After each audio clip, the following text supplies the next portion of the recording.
இன்றைய காலையில் உங்களோடு கூட சேர்ந்து போதகனாகிய அப்போஸ்தலனாகிய பவுலும் அவருடைய போதகமும் என்ற தலைப்பிலே பேச விரும்புகிறேன். போதகராகிய அப்போஸ்தலனாகிய பவுலும் அவருடைய போதகமும்.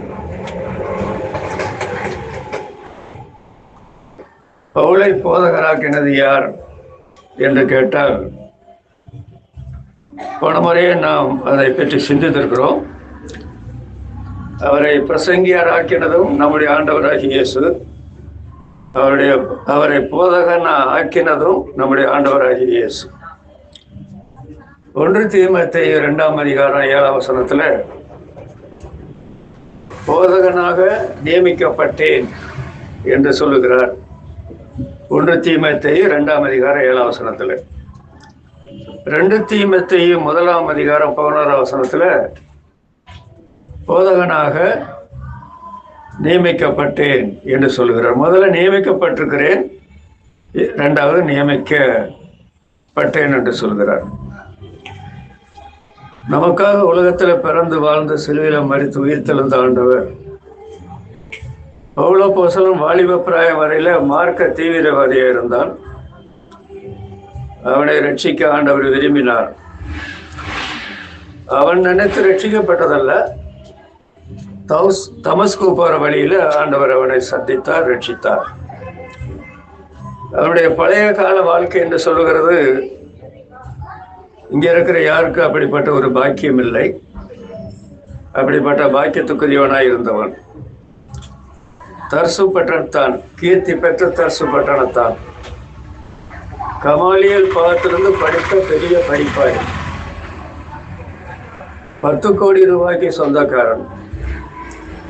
வாலிப பிராயத்தில் யூத மார்க்கத்தில் வேதாகமத்தை படித்து பாண்டியத்தியம் பெற்றவன். அப்புறம் எதுக்கு தீவிரவாதியா இருக்கணும்? சாதாரணமாக புறமதஸ்தர் தீவிரவாதிகளாக இருந்து கிறிஸ்தவ மார்க்கத்துக்கு எதிராக செயல்படுகிறார்கள் என்று நாம் நினைக்கிறோம். ஆனால் ரொம்ப அதிசயம் என்னவென்றால், இந்த கிறிஸ்தவ மார்க்கத்தை சேர்ந்தவர்களே இப்படிப்பட்ட தீவிரவாதிகளாய் மாறுகிறார்கள் என்பது அப்போஸ்தலனாகிய பவுலுடைய வாழ்க்கையிலிருந்து நாம் அறிகிறோம். ஆண்டவர் அவரை ரட்சிக்க விரும்பினால் அவரை எதிர்த்து முடியுமா? ஆண்டவரே, நான் என்ன செய்ய சித்தமா இருக்கிறேன்? நடுங்கி திகைத்து அந்த வாலிபன் அப்படிப்பட்ட கேள்வியை கேட்டான். அதில் உங்களை ரட்சிக்க ஆண்டவருக்கு முடியும். நீங்க நல்லா சுகமா இருக்கும்போது ரட்சிக்கப்படுறது நல்லது. ஆனா முடியாது, நான் ஆண்டவருக்கு ஒப்பு கொடுக்க மாட்டேன் அப்படின்னு சொன்னா உங்களை பயந்து நடுங்கிற அளவிற்கு ஆண்டவர் கொண்டு வந்து உங்களை ரட்சிக்க வேண்டியிருக்கும். அதற்கு நீங்கள் அனுமதிக்க வேண்டாம். ரட்சிக்கப்பட்ட தேவனுடைய பிள்ளைகளுக்காக ஸ்தோத்திரம். பவுல் ஆண்டவராலே தெரிந்து கொள்ளப்பட்டவர். போதகனாக நியமிக்கப்பட்டிருக்கிறேன் என்று சொல்கிறார். அற்ப சொற்ப காரணத்துக்காக பவுலை போதகராக நியமித்திருப்பாரா? ஆண்டவருக்கு மிகப்பெரிய நோக்கம் உண்டு, அவரை போதகர் ஆக்கிறதில்லை. போதகர்கள் நீங்கள் பார்த்தால் அதை பார்த்தவுடன் உங்களுக்கு ஒரு சந்தோஷம் வரணும். ஆண்டவரால் நியமிக்கப்பட்ட போதகர் இருக்கிறாரே, என் பக்கத்துல வர்றாரு, சந்தோஷப்பட வேண்டும். ஏசாயா தீர்க்கதரிசியின் புத்தகம் 30:20 ஏசாயா 30:20 உன்னுடைய போதகர்களை உன் கண்கள் காணும், அவர்கள் இனி மறைந்திருக்க மாட்டார்கள் என்று சொல்றார். அவரால் தெரிந்து கொள்ளப்பட்ட போதகர்களை தேவனுடைய பிள்ளைகள் காண வேண்டும். நீங்கள் போதகர்களை காண்பீர்கள் என்று ஆண்டவர் சொல்லுகிறார். அவர்கள் உங்களுடைய கண்களுக்கு மறந்திருக்க மாட்டார்கள். மறந்திருந்தா எப்படி போதனை பண்ண முடியும்? வெளியே வந்தா தானே போதனை பண்ண முடியும். போதனை என்று சொல்லுகிறது ரொம்ப முக்கியமான ஒரு காரியம். 2 ராஜாக்கள் 17:27-28 வாசித்தால், பிரதாவி ராஜா இஸ்ரவேல் மக்களை சிறைபிடித்து அவங்கள சிறைகளாக கொண்டு போன பிற்பாடு இடங்கள் சும்மா கிடக்குது, வீடுகள் எல்லாம். அந்த இடத்துல தன்னுடைய மக்களை கொண்டு குடியேற்றின புறஜாதி மக்களை. ஆனா அவங்க தேவனுக்கு பயப்படலை. சிங்கத்தை ஆண்டவர் அனுப்பினார், சிலரை கொன்று போட்டுச்சு. அப்ப ராஜா என்ன பண்ணாருன்னா, ஏன் இந்த மாதிரி சிங்கம் கொள்ளுது? அந்த தேசத்து ஜனங்களுடைய தேவனை அறியாம பயப்படாம இருக்கனால அது நடக்குது. அதனால சிறைப்பிடித்து கொண்டு வந்த மனுஷர்ல ஒருத்தனை அனுப்பி போதகம் பண்ண சொல்லுங்க. அந்த போதனை பண்ணும்போது அந்த சிங்கம் ஒன்றும் செய்யாத சொல்லி புரசாதி ராஜா அப்படி சொல்றான். உடனே சிறைப்பிடித்து கொண்டு வந்தவர்ல ஒருவனை பிடித்து, நீ போய் ஜனங்களுக்கு போதனை பண்ணு. போதனை பண்ண பிற்பாடு சிங்கம் எங்க போச்சுன்னு தெரியல. உயிர் பாதுகாப்பு, சிங்க பயமும் நீங்கி போச்சு. நம்ம போதனை எவ்வளவு முக்கியமான காரியம். அதோட 7 வயதுல ராஜாவான யோய்தா, நாம் அந்த சரித்திரத்தை அறிந்திருக்கிறோம். அந்த யோய்தா போதகம் பண்ணின நாளெல்லாம் அந்த யோவாஸ் கர்த்தருடைய பார்வைக்கு செம்மையானதை செய்தான். அப்போ யோய்தா இல்லை, போதனை இல்லை என்று சொன்னால், இந்த 7 வயசு பையன் ராஜாவாகி என்னத்தை சாதிக்க போறேன்? அதனால அவர் போதனை பண்றார், முக்கியத்தை உணர்ந்து. அதனால அந்த ராஜாவை என்ன செய்தான்? கர்த்தருடைய பார்வைக்கு செம்மையானதை செய்தான். உங்க வாழ்க்கையில வரக்கூடிய சிங்கம் போன்ற பிரச்சனைகள் நீங்க தப்பணுமா? இன்னொன்று, நீங்க ஆண்டவருடைய பார்வைக்கு செம்மையான காரியத்தை செய்யணுமா? அந்த நோக்கத்தோடு ஆண்டவர் போதகர்களை நியமித்து அவர்களை சபையில வைத்திருக்கிறார். உன் கண்கள் உன் போதகர்களை காணும், அவர்கள் உன் கண்களுக்கு மறந்திருக்க மாட்டார்கள். போதகர்களும் முக்கியம், போதனை கேட்கிற மக்களும் முக்கியம். அப்போஸ்தலர் நடவடிக்கைகளை நான் வாசிக்கும் போது 13ஆம் அதிகாரம் 1 அதாவது 13ஆம் அதிகாரம் முதல் வசனத்துல அங்க 4 பேர் போதகர்களாக இருக்கிறார்கள். பவுல் அப்போஸ்தலர் என்ன செய்யறாரு? 5வது நபராக சேர்ந்து அங்க போதனை பண்றார். எவ்வளவு நாள் போதனை பண்றாருன்னு எழுதியிருக்குது. அப்போஸ்தலர் 11:26 வாசிக்கும் போது 1 வருஷ காலம் போதனை பண்றாங்க. அப்படி போதனை பண்ண போது என்ன நடந்தது? அந்த அந்தியோகிய சபையில் இருந்த புறஜாதி மக்கள் மத்தியில விசுவாசிகளாக இருந்தவர்களை கிறிஸ்தவர்களுக்கு சீசர்கள் என்ற பெயர் வழங்கலாயிற்று என்று எழுதியிருக்க. அப்ப போதனை என்று சொல்றது இல்லாத இடங்கள், அங்க சிங்கம் வர்றதை தடுக்க முடியாது, சாவை தடுக்க முடியாது.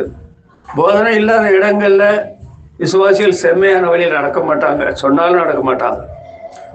அதோட இந்த போதகர்கள் இருந்து அந்த சபையை நடத்தும் பொழுது விசுவாசிகளுடைய வாழ்க்கையில பெரிய மாற்றம் ஏற்படும். சீசர்கள் என்று இன்னைக்கு உலகத்தில் விசுவாசிகள் எல்லா இடங்களும் அறியப்படவில்லை. ஆனால் சீசர்கள் என்று இன்னைக்கு உலகமெல்லாம் சீசர்கள் அறியப்பட்டிருக்கிறார்களே, அதற்கு என்ன காரணம்? போதகம் பண்ணதினால தானே.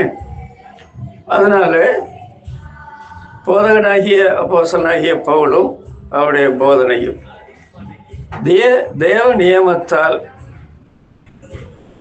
போதகன் ஆகிறார். அப்படி ஆகும்போது அந்த போதகத்தை பொறுப்புடனே செய்கிறதற்கு அந்த போதகம் எவ்வளவு முக்கியமானது என்று அவர் உணரக்கூடிய நிலைமையில் ஆண்டவர் அவரை விசுவாசி ஆன போதே அதற்கு ஆயத்தங்கள் செய்தார். மத்தேயு எழுதின சுவிசேஷம் 23ஆம் அதிகாரம் 8ஆம் வசனத்தை வாசிக்கும் போது, நீங்கள் யாரையும் போதகர் என்று சொல்ல வேண்டாம், கிறிஸ்து ஒருவரே உங்களுக்கு போதகராக இருக்கிறார். ஒரே போதகர் தான். ஆனா அந்த ஒரே போதகர் தான் எபேசர் 4ஆம் அதிகாரத்துல சிலரை போதகர்களாக நியமிக்கிறார். அதுல ஒருவன் தான் அப்போஸ்தலனாகிய பவுல். நம்முடைய ஆண்டவர் போதகர் என்று சொல்லும் பொழுது யோபு 36:22ஆம் வசனத்தில் வாசிக்கிறோம், அவரை போல போதிக்கிறவன் யார்? போதனையில சமர்த்தர். அதனால அவரால் நியமிக்கப்பட்ட தேவனுடைய பிள்ளைகள் இந்த ஊழியத்துக்கு, இந்த போதக நியமத்துக்கு ஆண்டவர் நியமித்தால் ஆண்டவருடைய சார்பில் நான் அவர் விட்டு போன போதக ஊழியத்தை செய்கிறேன். அதனால் அந்த அந்த போதக ஊழியத்தை குறித்து நான் ரொம்ப கௌரவத்தோடு அந்த போதக ஊழியத்தை செய்ய வேண்டும் என்ற நிலைமை இருந்து போதகத்துக்கு தன்னை ஆயத்தப்படுத்திக் கொள்ள வேண்டும். 1 தீமோத்தேயு 4ஆம் அதிகாரம் 6ஆம் வசனத்துல அந்த போதகத்தில் அவர் தேறினார்.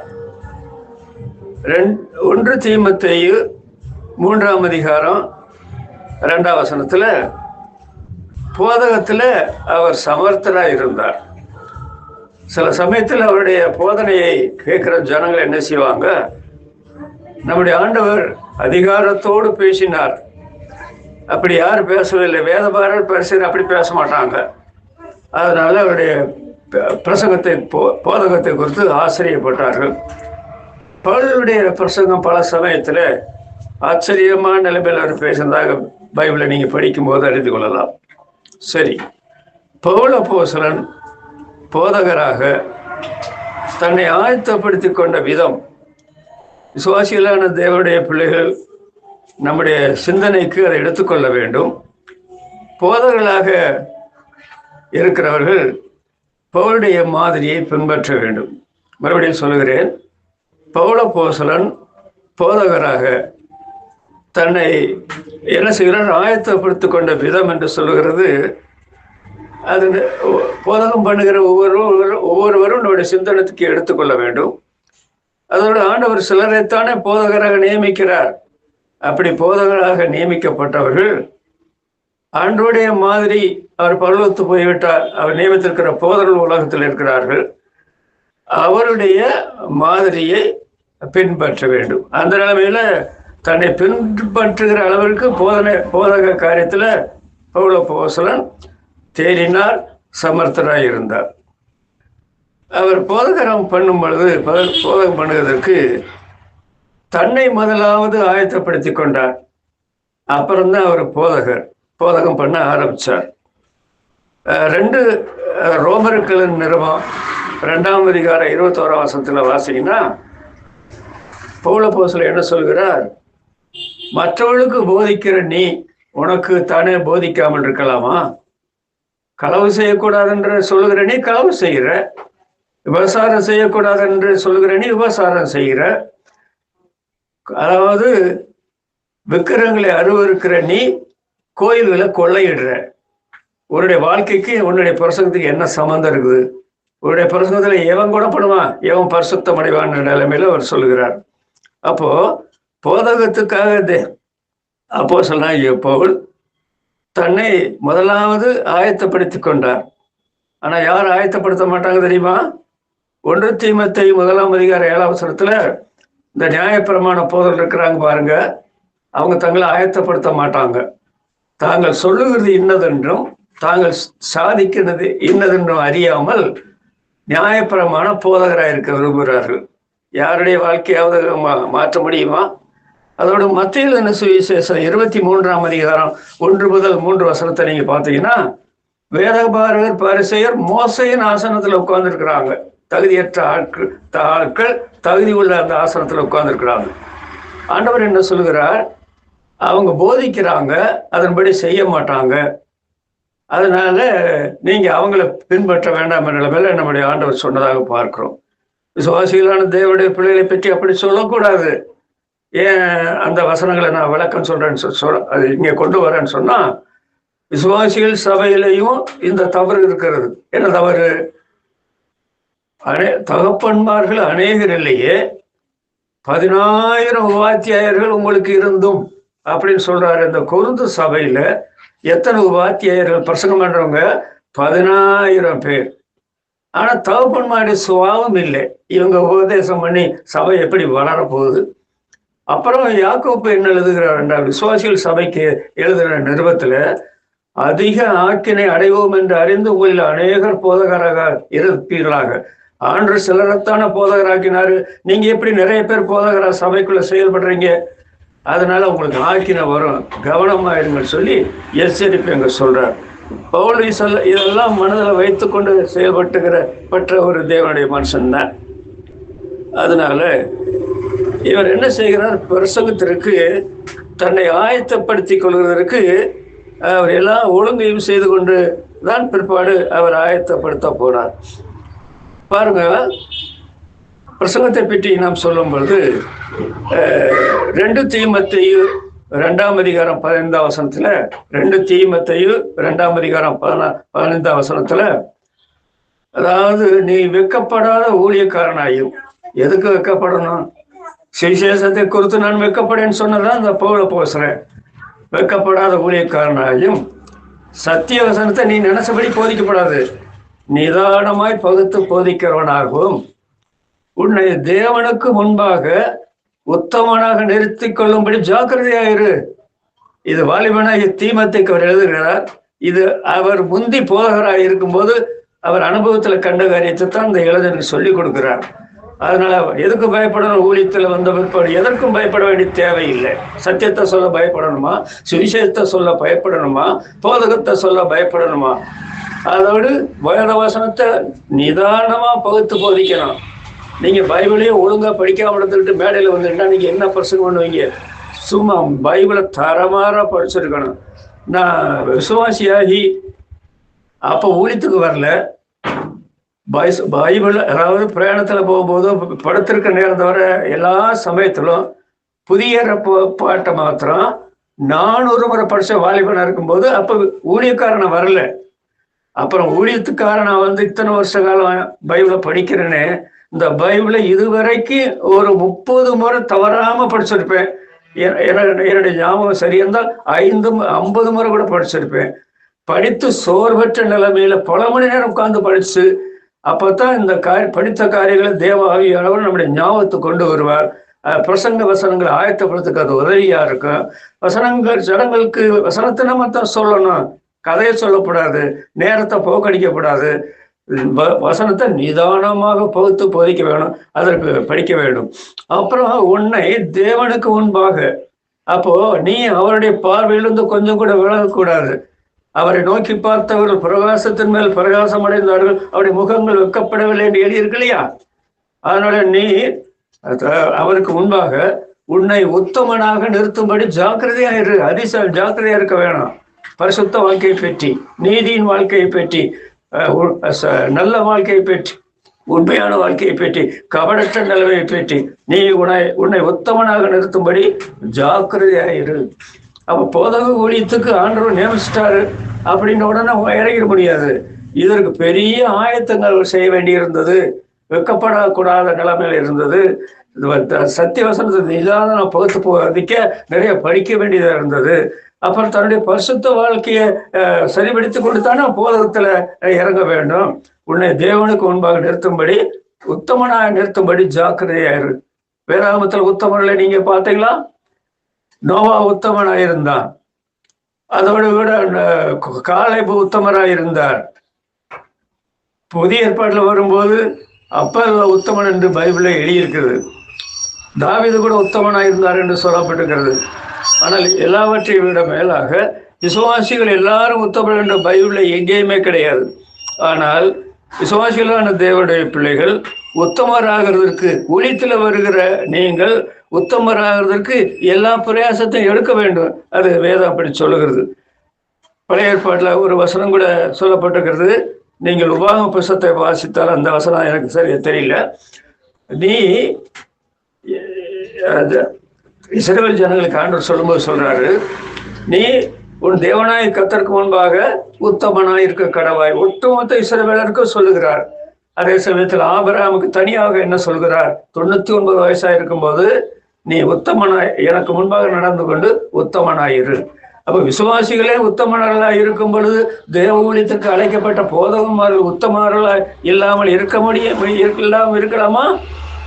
ஏன் நாம் உத்தமராய் இருந்து பிரசங்கம் பண்ண வேண்டும், போதகம் பண்ண வேண்டும் என்றால் சங்கீதம் 25:8 சொல்லப்பட்டிருக்கிறது, கர்த்தர் நல்லவரும் உத்தமருமாய் இருக்கிறார். அப்ப இந்த போதகத்துக்கு ஊழியத்துக்கு நியமித்த ஆண்டவர் உத்தமராய் இருக்கிறனால நான் உத்தமராய் இருக்க வேண்டும் என்று அப்போஸ்தலனாகிய பவுல் அதற்காக தன்னை ஆயத்தப்படுத்திக் கொண்டார்.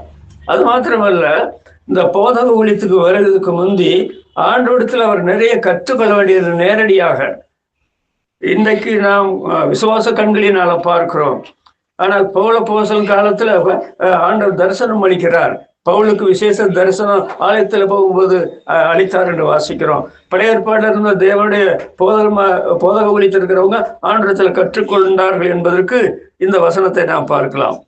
ஏசாயா தீர்க்கதரிசியின் புஸ்தகம் 50ஆம் அதிகாரம் 4ஆம் வசனம் அப்புறம் 3ஆம் வசனத்தை நீங்க வாசிக்கும் போது அங்கே நம்முடைய ஆண்டவர் பிதாவிடத்தில் கற்றுக்கொள்வதை பற்றி சொல்கிறார். கல்விமானின் நாவை எனக்கு தந்தலினால் என்னுடைய செவியை கேட்கும்படி செய்தார். அதை காலைதோறும் என்னை எழுப்புகிறார். எதற்கு? கற்றுக்கொள்வதற்கு செவியை திறக்கிறார். கல்விமானின் நாவு எனக்கு தர வேண்டும். அதுக்கு என்ன காரணம்? இலைப்படைந்தவர்களுக்கு ஏற்ற வார்த்தை சொல்ல நான் அறியும்படிக்கு என்னை காலைதோறும் எழுப்புகிறார். அப்ப காலை வேளையை அதிகமாக பயன்படுத்துகிற தேவனுடைய பிள்ளைகள் யார் என்று கேட்டால் இந்த போதகத்து ஊழியத்துக்கு வந்திருக்கிறவங்க. அப்படி காலை நேரத்தை பயன்படுத்தினா தான் ஆண்டவர் அவங்களுக்கு கற்று தருவார். அவங்க கல்விமானின் நாவை பெற்றுக்கொள்வார்கள். அவருடைய செவியை ஆண்டவர் திறப்பார். அவங்க ஏற்ற சமயத்தில் ஜனங்களுக்கு நல்ல இலைப்படைந்தவர்களுக்கு ஏற்ற வார்த்தையை சொல்லுவாங்க. எரேமியா தீர்க்கதரிசன புஸ்தகத்துல பாருங்கள் சொல்லப்பட்டிருக்கிறது. 15ஆம் அதிகாரம் 19ஆம் வசனத்துல ஆண்டவர் என்ன சொல்கிறார்? அதாவது நீ என்னுடைய வாயை போல இருப்பாய் அப்படின்னு சொன்னா, என்னுடைய வாயிலிருந்து என்ன வார்த்தை வருதோ அதே வார்த்தை உன்னுடைய வாயிலிருந்து வர வேண்டும். நீ என் வாயை போல இருப்பாய். போதகருக்கு ஆண்டவருடைய வாயில் என்ன அவங்க என்ன போதிப்பாங்க? என்னுடைய வாயை போல இருப்பாய் சொல்லும் பொழுது தீர்ப்பானதை வெளியேறப்பட்டதிலிருந்து பிரித்து எடுத்தார். தீர்ப்பானதுன்னு உனக்கு தெரிஞ்சிருக்கணும், வெளியேறப்பட்டது எதுவும் தெரிஞ்சிருக்கணும். அது தீர்ப்பானதுலேருந்து வெளியேறப்பட்டதை நீ பிரித்து எடுத்தால் அப்பத்தான் நீ என்னுடைய வாயை போல இருப்பாய். நீ ஒன்றும் பிரித்தடிக்க மாட்ட, ஆனா நீ பிரசங்கம் பண்ண துணிகரமா பேசுறியா? அப்படி செய்யக்கூடாது. என் வாயை போல இருக்கிற நீ தீர்ப்பானதை வெளியேறப்பட்டதில் பிரித்து எடுக்க வேண்டும். அப்புறம் ஆண்டவர் என்ன சொல்றாரு தெரியுமா? எரேமியா 23ஆம் அதிகாரம் 18ஆம் வசனத்துல, அதாவது என் ஆலோசனையில கூட நின்று என்னுடைய வார்த்தைகளை கேட்டறிந்தவன் யார்? ஒன்று அவருடைய ஆலோசனையில கூட நிக்கணும். நின்றாத்தான் ஆண்டவர் ஆலோசனை சொல்லுவார். கூட நின்று அவருடைய வார்த்தைகளை கேட்டறிந்தவன் யார்? அதாவது அந்த வார்த்தையை கவனித்து கேட்பவன் யார்? சாதாரணமாக கேட்கப்படாது, கவனித்து கேட்பவன் யார் அப்படின்னு சொல்லிட்டு, என் வார்த்தைகள் உள்ளவன் எண்ணும் 23ஆம் அதிகாரம் 28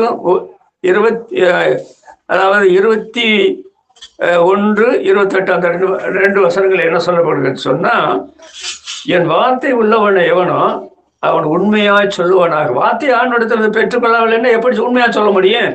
சொல்லுவானாக சொல்லிட்டு ஆண்டவர் சொல்றார், என்னுடைய வார்த்தை அக்கினியை போலும் கண்மலையை நொறுக்கிற சமட்டியை போலும் இருக்கிறதா அல்லவா என்று கர்த்தர் சொல்லுகிறார்.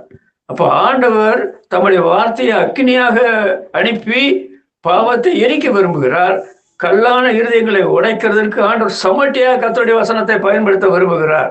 அப்ப இந்த போதகர் என்ன செய்யணும்? தீர்ப்பானது வெளியேறப்பட்டது தீர்ப்பானது பிரிச்செடுக்கணும். இன்னொன்று அவருடைய ஆலோசனைகள் கூட நிற்கணும். அவருடைய வசனத்தை கவனித்து கேட்கணும். அந்த வார்த்தையை உண்மையா சொல்லணும். அப்படி சொல்லும் பொழுது ஆண்டவர் தம்முடைய வார்த்தையை அக்னி ஆக்குகிறார். அதாவது கண்மலையை நொறுக்கிற சம்மட்டி ஆக்குகிறார். அப்பதான் ஜனங்கள் உணர்வடைவாங்க, பாவத்திலிருந்து மனம் திரும்புவாங்க. அதனால இந்த காரியத்திலே பவுல் அப்போஸ்தலன் மிக மிக கவனமாயிருந்தார். அதனால ஊழியத்துக்கு தன்னை ஆயத்தப்படுத்தி கொண்டது ஆண்டவர் எப்படி பிதாவிடத்திலிருந்து வசனத்தை பெற்று ஜனங்களுக்கு சொன்னாரோ, அருமரட்சகரிடத்திலிருந்து வசனத்தை பெற்று ஜனங்களுக்கு சொல்ல ஒரு பெரிய பயிற்சி எடுத்தார். அதோடு ஆண்டவருடைய குணத்தையும் கூட அவர் பெற்றுக்கொண்டார் என்று சொல்லலாம். யோவான் எழுதின சுவிசேஷம் 13ஆம் அதிகாரம் 13ஆம் 14ஆம் வசனத்துல நான் வாசிக்கும் போது அங்கே ஆண்டவர் என்ன சொல்கிற, சீசர்கள் எல்லாரும் இருக்கிறாங்க. அவங்க எதிர்பாராத நிலைமையில இடுப்புல துண்டை கட்டி கொண்டு பாத்திரத்துல தண்ணி வைத்து கால்களை கழுவுகிறார். அப்ப பேதுரு கேட்கிறார், ஆண்டவரே என்னை கழுவக்கூடாது, நான் கழுவாவிட்டால் என்னிடத்துல உனக்கு பங்கு இல்லைன்னு சொன்ன. ஆண்டவரே என்னுடைய தலையை கூட கழுவுன்னு சொல்றார். தலையை முதலாவது கழுவி வச்சு கால் கழுவுனா போதும்னு சொல்லி ஆண்டவர் சொல்லும் பொழுது, இப்பொழுது நீ அறியாய் இனிமேல் அறிவாய் என்று ஆண்டவர் சொல்றார். அங்கே ஆண்டவர் படித்து கொடுத்த பாடம் என்னவென்றால், என்னுடைய போதக ஊழியத்தை செய்ய வருகிற நீங்கள் மற்றவருடைய கால்களை கழுவுகிற அளவிற்கு நீங்கள் தாழ்மையுள்ளவங்களா இருக்கணும் அப்படி சொல்லி ஆண்டவர் அந்த போதனை எங்க கற்றுக் கொடுத்தார். அப்போஸ்தலனாகிய பவுல் தாழ்மையுள்ளவரா இருந்தாரா என்று கேட்கறதுக்கு, ஆண்டவர் இயேசுவை எவ்வளவு நிலைமையில் அவர் அறிந்தாரோ அந்த நிலைமையில் அவருக்கு தாழ்மை வராமல் எப்படி இருக்க முடியும்? பிலிப்பியர் 2ஆம் அதிகாரத்துல வாசிக்கும் போது, அவர் அதாவது தேவனுடைய ரூபமாக இருந்தோம் நம்முடைய ஆண்டவரை பற்றி, அவர் தேவனுக்கு சமமானதை கொள்ளையாடின பொருளாக எண்ணாமல், யாருடைய நிர்பந்தம் இல்லாமல் தம்மை தாமே வெறுமையாக்கி அடிமையின் ரூபம் எடுத்து சிலுவையின் மரண பரியந்தம், அதாவது சிலுவையின் மரண பரியந்தம் தம்மை தாமே தாழ்த்தினார் அப்படின்னு சொன்ன அவரை போல தாழ்மையுள்ளவனை நீங்க எங்கேயாவது பார்க்க முடியுமா? ஆனால் தேவனுடைய பிள்ளையுடைய வாழ்க்கையில பல இடங்களை வாசிக்கிறோம், தாழ்மை உள்ளவங்களை இருந்திருக்கிறாங்க. அந்த தாழ்மை உள்ளவர்கள் கூட எழுதியிருக்கு. நீங்க தாழ்மையுள்ள உள்ளவர்களாக இருந்தால்தான் போதகத்துக்கு லாய்க்கு. தாழ்மை இல்லை என்றால் நீங்க போதகத்துக்கு லாய்க்கு கிடையாது. பவுலே அப்போஸ்தலன் என்ன சொல்றாரு பார்த்தீங்களா? அதாவது உங்களிடத்துல இருக்கும்போது, உங்களுடைய அருகில் இருக்கும்போது நான் தாழ்மையாகவும் அப்படி சொல்றாரு. 2 கொரிந்தியர் 10ஆம் அதிகாரம் 2ஆம் வசனத்துல 1ஆம் வசனத்துல என்ன நினைக்கிறேன், உங்களுக்கு முன்பாக இருக்கும்போது நான் தாழ்மையாகவும் தூரத்தில் இருக்கும்போது நான் கண்டிப்பா இருக்கிறேன்னு சொல்றாரு. இப்ப நான் உங்க மத்தியில தாழ்மையா இருக்கிறேன் அப்படின்னு சொல்றது கூட நான் பயப்படுறேன். தாழ்மையாத்தான் இருக்கிறதாக என் மனசுல எண்ணம். சில சமயத்துல என்னை அறியாம பெருமை குணம், இந்த சாப குணம் வந்துருமோன்ற பயம் எனக்கு உண்டு. ஆண்டவர் பயன்படுத்துகிற போதரா இருக்கிற யாரும் தாங்களை அவ்வளவு தாழ்த்த வேண்டும். இன்னொன்று, இந்த அடிமை என்று சொல்றவங்க அவங்க என்ன செய்வாங்கன்னா, எஜமானுடைய கால்களை கழுவுவாங்க. அது யூதருடைய பழக்கம். நம்முடைய தமிழ்ல அப்படி பழக்கம் இல்லை. அப்போ இந்த பவுல் அப்போஸ்தலன் அடிமையானார் என்றதற்கு வேதத்தில் நீங்க பார்த்தா 1 கொரிந்தியர் 9ஆம் அதிகாரத்துல அவர் என்ன செய்கிறார், நான் ஒருவனுக்கும் கீழ்ப்படாதவனா அதாவது ஒருவனுக்கு அடிமைப்படாதவனா இருந்தோம், அதே சமயத்துல நான் எல்லாருக்கும் அடிமையானேன் அப்படின்னு சொல்றாரு. இந்த போதக ஊழியத்துல கற்றுக்கொள்ள வேண்டிய காரியம், இந்த போதக ஊழியத்துல ஆத்துமாக்களை நீங்க ஆதாயப்படுத்த வேண்டும் என்றால் நீங்க ஒன்றுக்கு அடிமைப்படக்கூடாது, இன்னொன்று எல்லாருக்கும் நீங்க அடிமையாகணும். அப்படின்னா யூதனுக்கு யூதனை போல ஆகணும், புறஜாதிக்காரனுக்கு புறஜாதிக்காரனா ஆகணும், அடிமைக்கு அடிமையை போல ஆகணும். இப்படிப்பட்ட நிலைமையில நீங்கள் மனிதரோடு எல்லா காரியத்திலும் இதத்துல, அதாவது சுக துக்கம் லாப நஷ்டம் இதுல எல்லாம் இணைந்தால்தான் நீங்க இந்த போதக ஊழியத்துல பயன்பட முடியும். அதனால ஒருவனுக்கு நான் அடிமைப்படல, ஆனா நான் எல்லாருக்கும் அடிமையாகினேன். என்னுடைய 1967 நான் மால்பாறைக்கு வந்த நாள்ல இருந்து இன்றைக்கு வரைக்கும் நான் எந்த தேவனுடைய பிள்ளைகளை விட நான் பெரிய ஆளுநர் நினைச்சது கிடையாது, பெரிய போதகன்னு நினைச்சது கிடையாது. எனக்கு அப்படிப்பட்ட ஒரு கர்வம் வந்ததே கிடையாது. அதனாலதான் ஆண்டவர் இந்த நாள் வரையில என்னை அவருடைய ஊழியத்துல பயன்படுத்தி வருகிறார். நான் பல்வேறு இடங்களுக்கு போகும்பொழுதெல்லாம் எல்லாரும் சாப்பிடும்போது நீங்க போய் உட்காருங்கன்னு சொன்னோம், நான் போய் உட்கார்ந்து சாப்பிடுவேன். அங்க இருக்கிற எல்லா காரியத்துக்கும் பணிவிட செய்யற காரியத்துல முந்தி கொண்டு சிலர் ஆச்சரியப்படுவாங்க, எப்படி நீங்க இந்த மாதிரி காரியங்கள் எல்லாம் மனப்பூர்வம் செய்யறீங்க. ஆண்டவர் இயேசு அப்படித்தானே இருந்தார். அதனால அவர் மிக தாழ்மை உள்ளவர போதகருக்கு அந்த நிலைமையில உள்ள காரியம் இருந்தது. அதோடு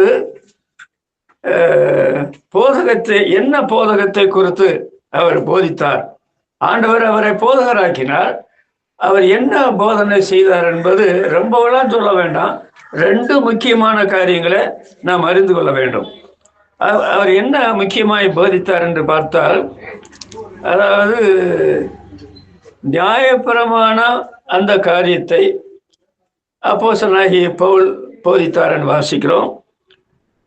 2வது பரிசுத்த ஆவியை குறித்த போதனையை அவர் போதித்தார். இது 2 தான் இன்றைய கிறிஸ்தவ வட்டாரங்கள்ல ஜனங்களை குழப்புகிற ஒரு விஷயமா இருக்கிறது. ஆனால் அழைக்கப்பட்ட அந்த போதகராகிய பவுல் அந்த 2 விஷயத்திலும் மிக மிக தெளிவாக செயல்பட்டிருக்கிறார். அவர் போதகர் ஆனந்திலிருந்து அவர் சாகிற வரையில. அதை நான் பார்க்கும்போது கலாத்தியர்கள் நிறுவம் 5ஆம் அதிகாரம் 8ஆம் வசனத்துல பவுல் என்ன சொல்றாருன்னா, இந்த போதனை உங்களை அழைத்தவரால் உண்டான போதனை அல்ல. இது நியாயப்பிரமாண போதனை என்று சொல்லுகிறது. உங்களை அழைத்தவரால் உண்டான போதனை அல்ல. அப்ப அழைத்தவரால் உண்டாகாத போதனையை நாம் ஏன் ஏற்றுக்கொள்ளணும்? அதனால பவுல் அப்போஸ்தலன் அந்த காரியத்தை குறித்து, அதாவது எருசலேம் சபையில் இருந்த யூதா சிலர் போய் அந்திய சபையில் இருக்கிற அந்த புறஜாதி மக்களுக்கு இதை போதிச்சாங்க. அதனால அந்த காரியத்தை எடுத்துக்கொண்டு எருசலேம் சபைக்கு போய் அவங்க அதை பற்றி சம்பாஷித்தாங்கன்னு எழுதியிருக்குது. அதை நீங்க வாசிக்கும் போது அப்போஸ்தலர் நடவடிக்கைகள் 15ஆம் அதிகாரம் 1 வசனத்துல ஆரம்பிச்சு அப்போஸ்தலர் நடவடிக்கைகள் 15ஆம் அதிகாரம் 31ஆம் வசனத்துல அந்த அந்த உபதேசத்தை அங்கேயே முற்றுப்புள்ளி வைக்கிறாங்க. அதாவது ஓய்வு நாளை கடைபிடிச்சா தான், நியாயப்பிரமாணத்தை கை கொண்டாதான் ரட்சிப்பு, அப்பதான் பரலோகம்னு சொல்லி போதிச்சாங்க. உடனே இந்த பிரச்சனை எடுத்துக்கொண்டு பரணாவா பவுலெல்லாம் எருசலேமுக்கு போறாங்க. அங்க அப்போஸ்தலர் கூடியிருந்தா பேசுறாங்க. அப்ப என்ன காரியத்துக்கு விசுவாசிகள் விலை இருக்கணும்னு சொல்லி ஒரு நிருபத்தை எழுதி கொண்டு வந்து கொடுத்து அந்த அந்த உபதேசத்தை அன்னைக்கே முடிக்கிறாங்க. வேற எந்த சபைக்கும் அந்த உபதேசம் போனதாக பைபிள்ல இல்லை. அப்புறம் இந்த நியாயப்பிரமா அப்போ பரிசுத்தாவியை குறித்த போதனை கூட, அதாவது அது கொருந்து சபை இல்லைன்னா அந்த பிரச்சனை வந்து அந்த பிரச்சனை கொருந்து சபையோட முடிஞ்சது தவிர அது அடுத்த சபைக்கு பரவாதபடிக்கு பவுல் அப்புறம் அப்பொழுது அழைக்கப்பட்ட ஊழியக்காரெல்லாம் அதுல மிக தெளிவா இருந்தார்கள் என்ற காரியத்தை நான் உங்களுக்கு சொல்கிறேன். சரி, பவுல் இங்க சொல்ற பொழுது ரோமர் தீத்து 3ஆம் அதிகாரம் 9ஆம் வசனத்துல நியாயப்பிரமாணத்தை குறித்து உண்டாகிற அதாவது நியாயப்பிரமாணத்தை குறித்து உண்டாகிற வாக்குவாதத்தை விட்டு விலகு. இளைஞனாகிய தீமோத்தேயுக்கு பவுல் என்ன சொல்றாரு? நியாயப்பிரமாணத்தை குறித்து வாக்குவாதம் பண்றாங்களா, அந்த வாக்குவாதத்தை விட்டு விலகிடு. அது வாக்குவாதம் பண்ணி பிரயோஜனம் கிடையாது. ஏனென்றால் சிலுவையில் அறையப்பட்ட கிறிஸ்துவை முழுமையாக அவர் ரட்சிப்பு தந்திருக்கிறார். அவரை ஏற்றுக்கொண்டு பரலோகத்து போவாங்க. நியாயப்பிரமாணத்தை கடைப்பிடிக்கனால பரலோகத்து போறது இல்லை அப்படின்னு சொல்ற காரியத்தை அவர் தெளிவாக உபதேசிச்சிருக்கிறாரு. சபையர் அந்த அப்போஸ்தலருக்கு தீர்மானம் பண்ணியிருக்கிறாங்க. ஆனா இங்க இப்படி போதனை பண்ணும்போது அதை விட்டு விலகின்னு சொல்றாரு. அப்புறம் என்ன சொல்றாருன்னா, ரோமருக்கு 5ஆம் அதிகாரம் 14ஆம் வசனத்துல நீங்கள் நியாயப்பிரமாணத்துக்கு கீழ்பற்றாமல் கிருபைக்கு கீழ்பட்டிருக்கிறபடினாலே பாவம் உங்களை மேற்கொள்ள மாட்டார். நீங்க விசுவாசிகளா மாறிட்டீங்க இல்லையா? நீங்க நியாயப்பிரமாணத்துக்கு கீழ்பற்றாமல் கிருபைக்கு கீழ்பட்டிருக்கிறபடினால்தான் கிருபை கிறிஸ்துவை குறிக்கும். கிருபையின் சத்தியம் நிறைந்தவரை நமக்குள்ள வாசம் பண்ணினார். அதனால நீங்கள் கிருபை கீழ்பட்டிருக்கிறபடினால பாவம் உங்களை மேற்கொள்ள மாட்டார். இன்றைக்கு இந்த நியாயப்பிரமாண பிரசைமார்களை எத்தனை பாவங்கள் மேற்கொண்டு உங்களுக்கு தெரியுமா? அது கலாத்தியர்கள் கொடுத்த படிச்சு பாருங்க, அதெல்லாம் விளக்கும். அவங்க விசுவாச அந்த ஆரோக்கியமான உபதேசத்தை விட்டு இந்த தவறான உபதேசத்துக்கு போனாங்களே, அவங்க உற்சாகமா இருந்தாங்களா, ஓடுனாங்களா, மகிழ்ச்சியா இருந்தாங்களா, நல்ல தெளிவுள்ளவங்களா இருந்தாங்களா, பெருமை பிடிச்சவங்களா இருந்தாங்கன்னு சொல்லி அப்போ சில போல பயங்கரமா சொல்றாரு. ஒரு நாளைக்கு கூட அவருடைய அந்த கள்ள உபதேசத்துக்கு தவறான உபதேசத்துக்கு நான் இணங்கவில்லை என்று சொல்றாரு. அப்போ நீங்கள் நியாயப்பிரமாணத்தை கீழ்பற்றாமல் கிருபை கீழ்பட்டுக்கிறபடினால் பாவங்களை மேற்கொள்ள மாட்டாது. அப்புறம் எதுக்கு அந்த சபைக்கு போய் அந்த உபதேசத்தை கேட்கணும்? 3வது பவுல் என்ன சொல்றார்? 1 கொரிந்தியர் 9ஆம் அதிகாரம் 21ஆம் வசனத்துல, நான் கிறிஸ்துவின் பிரமாணத்துக்கு உள்ளானவனாய் இருக்கிறேன். இப்போ நியாயப்பிரமாணத்துக்கு உள்ளானவனா இல்லை, நான் இப்ப கிறிஸ்துவின் பிரமாணத்துக்கு உள்ளானவனா இருக்கிறேன். அதனால பவுல் இந்த நியாயப்பிரமாண உபதேசத்தை பற்றி அவருக்கு சந்தேகம் இருந்து அவங்க செய்யறது சரிதான் சொன்னா அந்த கலாத்திய நிறுவத்தை அந்த நிறுவம் முழுசும் அவங்களை அந்த பயங்கரமான நிலைமையில கண்டிச்சிருக்க மாட்டார். அவங்க விசுவாசிகள் இல்லை, கள்ள சகோதரன் கூட சொல்றார். அவங்க தனிப்புண்டு போனா நலமா இருக்கும்னு சொல்லி கூட சொல்றார். அந்த உபதேசத்துல என்ன உண்மை இருக்குது? அந்த அந்த அந்த நியாயப்பிரமாணத்தை கடைபிடிச்சு விருச்சேதனை பண்ணிக்கொண்டா பர்வத்து போகலாம்னா ஆடுடைய பர்வத்துல இருந்து பூலோகத்துல வந்து சிலுவையில பலியாக வேண்டும். அதனால பழைய ஏற்பாட்டில் சொல்லப்பட்ட அந்த நியாயப்பிரமாணம் சடங்குகளும் கிறிஸ்துவில நிறைவேறுகிறது. ஆடவர் நியாயப்பிரமாணத்தின் முடிவா இருக்கிற என்ற வேதம் சொல்லுது. அடுத்து ஆவியானவரை பற்றின போதனை, அதுவும் இன்றைக்கு கிறிஸ்தவ சபையில குழப்பி இருக்கிறது. அதுல உண்மை இருக்குமான்னு கூட நினைக்கிற மக்களும் இருக்கத்தான் செய்யறாங்க.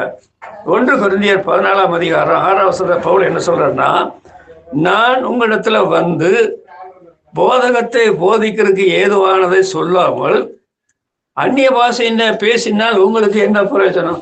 நான் வர்றேன், வரும்போது உங்களுக்கு போதகத்தை குறித்து போதகத்துக்கு ஏதுவானதை சொல்லாமல் அந்நிய பாஷையை பேசினால் உங்களுக்கு என்ன பிரயோஜனம் என்று கேட்கிறார். சொல்லிட்டு, நான் 10,000 அந்நிய பாஷைகளை பேசுகிறதை விட கருத்தோட 5 வார்த்தைகளை பேசினால் உங்களுக்கு பிரயோஜனமா இருக்கும் என்று சொல்றார்.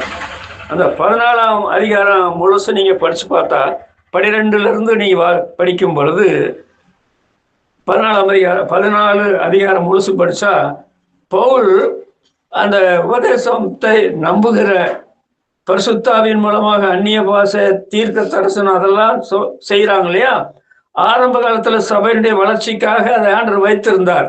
இவங்க ஒழுங்கீனம் பண்றாங்கன்னா அந்த அந்த காரியங்களை எடுத்து போட்டார். என்ன நடந்தது? பவுல் என்ன சொல்றாரு? 10,000 வார்த்தைகளை பேசுகிறதை விட கருத்தோட 5 வார்த்தைகளை உணர்த்துகிற நிலைமையில பேசணும் நல்லதுன்னு சொல்லி சொல்றார்.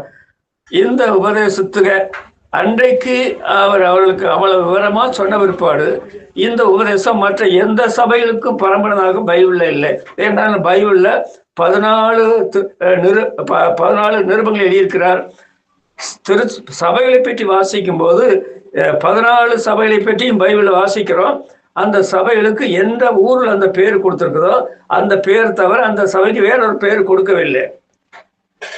அதனால பவுல போசல இந்த விஷயத்திலையும் கூட பரிசுத்தாவே எனக்கு வரவில்லை, நான் பரிசுத்தாவை காத்திருக்கணும், அந்நிய பாஷை பேசணும், அதுதான் ஆவிக்குரிய வாழ்க்கை என்று எங்கேயுமே வேற எங்கேயும் சொல்லவில்லை. இவங்க இப்படி செய்யும் பொழுது அவர்களை கடிந்து கொண்டார்.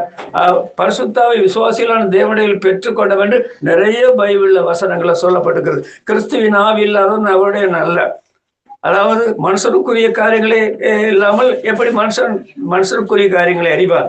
அப்படியே தேவ ஆவி இல்லை என்றால் ஒருவன் தேவனுடைய காரியங்களை அறிந்து கொள்ள முடியாது என்று அப்போஸ்தலன் பவுல் சொல்லியிருக்கிறார். அதனால பவுலுடைய போதகம் என்று சொல்லுகிறது, ஒன்று விசுவாசிகளை ஆவிக்குரிய வாழ்க்கையில சிறப்படுத்துகிற காரியம்.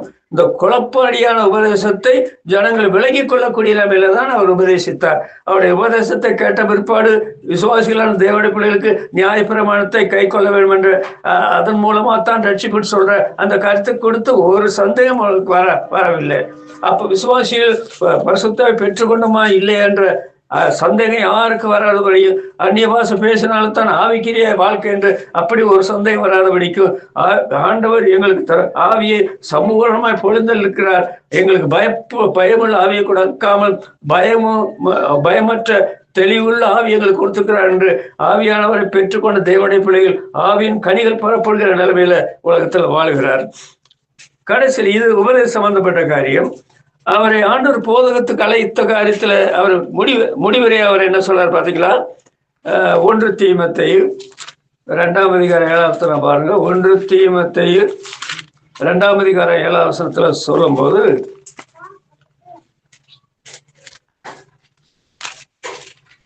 இதற்காகவே நான் பிரசங்கியாராகவும் போதகனாகவும் அழைக்கப்பட்டேன்னு சொல்லி அந்த அந்த வசனத்துல சொல்லும் பொழுது இவர் என்ன சொல்றார்? 7 இதற்காகவே நான் பிரசங்கியாகவும் அப்போஸ்தலனாகவும் புறஜாதிகளுக்கும் விசுவாசத்தையும் சத்தியத்தையும் விளங்க பண்ணுகிற போதகனாகவும் நியமிக்கப்பட்டேன். புறஜாதிகளுக்கு என்ன வேணும்? விசுவாசம் வேணும். புறஜாதிகளுக்கு என்ன வேணும்? சத்தியம் வேணும். ஒன்று விசுவாசம், இன்னொன்று சத்தியம். விசுவாசம் இல்லாத யாரும் பரவத்துக்கு போக மாட்டாங்க. அது கண்டிப்பாக வேணும். அது அவர் பவுல் பிரசங்கம் பண்றார். சத்தியம் எதற்கு? இந்த உலகத்துல சாட்சியாக வாழ்கிறதற்கும், இன்னொன்று நாம் ஆண்டவருக்காக உழைத்து பிரதிபலனை ஆண்டவர் வரும்போது பரலோகத்துல பெற்றுக்கொள்வதற்கு நமக்கு சத்தியம் தேவை. விசுவாசம் இருந்தால் பரலோகத்துக்கு போகலாம், சத்தியம் இல்லைன்னா கூட பரலோகத்துக்கு போக முடியும். ஆனா அங்க ஒரு பலன் கிடைக்காது. அதனாலதான் ஏன் தேவன் ஒருவரே, தேவனுக்கும் மனுஷனுக்கும் மத்தியஸ்தர் ஒருவரே, எல்லாரையும் மீட்குபவர்களாக தம்மைத்தாமே ஒப்பு கொடுத்த மனுஷனாய் கிறிஸ்து இயேசு அவரேன்னு சொல்லி பைபிள்ல சொல்லிக்குதே. எல்லா மனுஷரும் ரட்சிக்கப்பட வேண்டும், எல்லா மனுஷரும் சத்தியத்தை அறிந்து கொள்ள வேண்டும் என்று சொல்ல காரியத்தை பவுலப்புஸ்தகம் போராடங்கள் எல்லாம் விசுவாசத்தை பற்றி பேசுவார், போராடங்கள் எல்லாம் சத்தியத்தை பற்றி பேசுவார், போற இடங்கள் எல்லாம் நியாயபுரமான உபதேசம் தவறான உபதேசம் என்று பேசுவார், போற இடங்கள் எல்லாம் இந்த பெந்தோக்கோஸ்து உபதேசம் தவறான என்று வேதவசனங்களை விலைக்கு காண்பிப்பார். அதனால அவருடைய போதக ஊழியத்துக்கு நியமித்த ஆண்டவர் ரொம்பவே சந்தோஷப்பட்டிருப்பார். நான் பல போதகளை சபைக்கு அந்தந்த இடங்கள்ல சபையில சிலரை நான் உருவாக்கினேன். ஆனால் எல்லாரை விட மேலாக இந்த போசல அவன் போதக ஊழியத்துல என்னை பிரதிபலிக்கிற மனுஷனாக செயல்பட்டான் என்ற காரியத்தை குறித்து ஆண்டவர் அவனை குறித்து பூரித்தார். அவர் மரித்து பருவத்துக்கு போன பிற்பாடு அவருடைய இந்த போதக ஊழியத்துக்கு ஆண்டவரிடத்துல மிகப்பெரிய பலனை பெறுவார். அதனால போதகத்துக்குள்ள ஆயத்தம் என்னவென்றால், நீங்க தேவனுக்கு முன்பாக உத்தமனா இருக்கணும், தீர்ப்பானிலிருந்து வெளியேறப்பட்டதை பிரித்தெடுக்கணும், மிகப்பெரிய தாழ்மையில உள்ள இருக்கணும். இன்னொன்று, வேதத்தை சும்மா இரவுகளாம் பைபிளை படிக்கணும், அதை பகுத்து போதிக்கணும். அப்புறம் அந்த சத்தியத்தை ஜனங்கள் விளங்கவில்லை என்றால் விளங்குறதுக்கு வசனங்களை நிறைய படிச்சாத்தான் அவங்களுக்கு வழக்கம் சொல்ல முடியும். அதனால பவுலப்போஸ்தலன் போதகனாக ஆண்டவர் நியமித்தது, அது ஆண்டவருக்கு மகிழ்ச்சி. அந்த போதகத்தினால எவ்வளவு பெரிய மாற்றங்கள் நடந்தது என்று நீங்க இந்த 14 நிறுவனத்துல படிச்சு பாருங்க. எவ்வளவு பேர் ஆண்டவரத்துல மனம் திரும்பினாங்க, எவ்வளவு பேர் மனம் திரும்பினாங்க. அதுக்கு என்ன காரணம்? அவர் விசுவாசியானதுனாலயா, போதகனாக நியமிச்சதுனால இல்லைங்க, அந்த போதக ஊழியத்துக்கு தன்னுடைய வாழ்க்கையை சமர்ப்பித்ததுனால. இப்போ உங்களை எல்லாம் அவ்வளவு ஜனங்கள் கவனிக்க மாட்டாங்க. நான் போதக ஊழியத்துக்கு நியமிக்கப்பட்டவன் சொல்லி எல்லாருக்கும் தெரியும், நான் போற இடங்களையும் தெரியும், இருக்கிற இடங்களையும் தெரியும். அப்ப இந்த போதக ஊழியத்தை நான் எப்படி செய்யணும் சொல்லுங்க? எப்படி செய்யணும்? கௌரவத்தோட செய்யணும், பயத்தோட செய்யணும். கர்த்தருடைய வேத வசனத்துல ஒரு சந்தேகம் கூட எனக்கு வரக்கூடாது. இந்த வேதத்துக்கு எந்த காரியத்தை நான் மீறி நடக்க முடியாது. அப்பதான் நான் போதகம், இல்லைன்னா நான் பைபிளை கீழே வச்சுட்டு நான் ஏன் வழியில போயிடுவேன். இதை வைக்க முடியாது, இந்த போதக தொழிலை விட முடியாது. ஏனென்றால் 67 வருஷம் இங்க நான் வந்தேன். அதுக்கு முந்தைய நான் ஊழியத்துல ஈடுபட்டுக்கிறேன். என் மூலமாய் கர்த்தரை அறிந்தவர்கள், என் மூலமாய் சத்தியத்துல பலப்பட்டு எவ்வளவு பேரை சொல்லணும். எத்தனை ஊழியங்கள் என்னுடைய வாழ்க்கையில ஆண்டவர் என்ன மூலமாக நிறைவேற்றினார். 45,000 பேர் இங்க இந்த மேடையில நான் இப்ப பேசுறேன் பார்த்தீங்களா, இதெல்லாம் காப்பி எடுத்து வெளியில அனுப்புறேன். 45,000 பேர் கேட்டுருக்காங்க. சாதாரணப்பட்ட ஆக்கு நீங்க நினைக்கிறீங்களா? ஒரே சபையை சேர்ந்தவங்களா கேட்டாங்களா? எல்லா சபையை சேர்ந்தவங்களா அந்த வேத வசனத்தை கேட்டுக்கிறாங்க. 1 மணி நேரம் பேசுறேனே, மனசு சரியா இருந்தா தானே 1 மணி நேரம் உட்காந்து கேட்க முடியும். அதனால ஆண்டவர் அவருடைய ஊழியக்காரரை நியமிச்சது, போதகம் பண்ண சொன்னது ரொம்ப அருமையான காரியம். உன் கண்கள் ஒரு போதகரை காணும். ஒரு காலத்துல ஒரு மனிதன் இருக்க செத்தாத்தான மறைவேன். அதுக்கு முந்தி வரைக்கும் என்ன ஜனங்கள் பார்க்கணும். ஒன்று ஆண்டவருக்கு முன்னால இருக்கணும். அவருடைய சமூகத்துல இருந்து நான் விலகக்கூடாது. அவருடைய பரிசுத்த வேதவசனத்துக்கு என்னுடைய வாழ்க்கையில முக்கியஸ்தானம் கொடுக்கணும். இரவால அதை தியானிக்கணும். அதோட என்னுடைய வாழ்க்கை என்பது முக்கியம். என்னுடைய வாழ்க்கை என்பது முக்கியம். ஆண்டு இந்த வசனங்களை ஆசிரியக்க நாம் ஜெபம் பண்ணுவோம். பாதைக்கு தீபமாமே பரிசுத்த ஆகமமா, நல்ல ஆகமம், உலகோர்க்கு துணை உண்டாகினை, உலகோர்க்கு துணை உண்டாகினை, வெள்ளம் கணை பரிசுத்த ஆகமமா, நல்ல ஆகமம், பாதைக்கு தீபமாமே பரிசுத்த ஆகமமா, நல்ல ஆகமம்.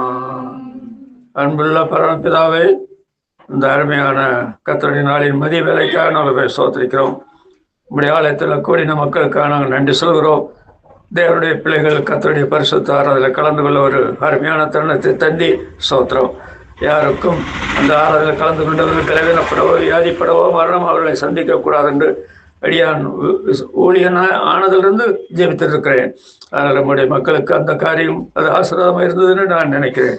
இப்பொழுது ஆண்டவரே, போதகனாகிய பவுலும் அவருடைய உபதேசம் என்ற விஷயத்தை குறித்து பேசின பொழுது ஆண்டவரே, அவரை நீர் அந்த நல்ல போதகராக நீர் உருவாக்கினீர். ஆண்டவரே, அந்த போதகத்தின் மூலமாக ஆயிரமான பேர்கள் மனம் திரும்பினார்கள். விசுவாசிகள் சத்தியத்தில் பலப்பட்டார்கள். பிரஜாதிகள் சுவிசேஷத்தை கேட்டார்கள்.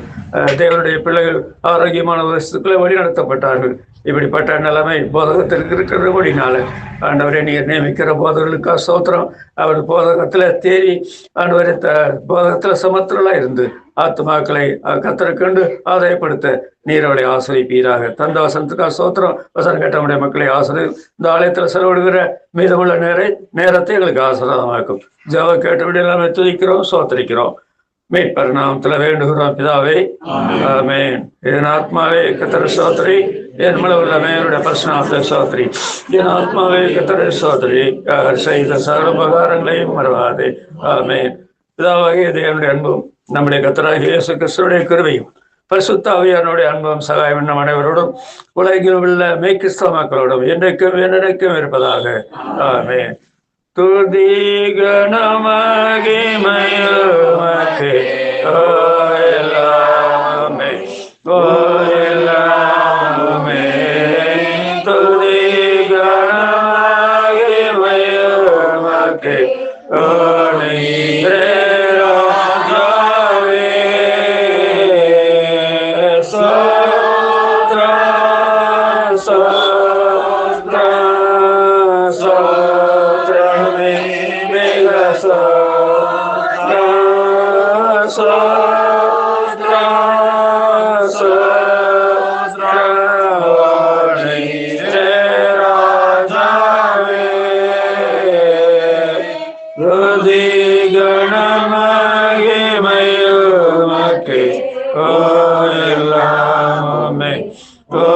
எல்லாமே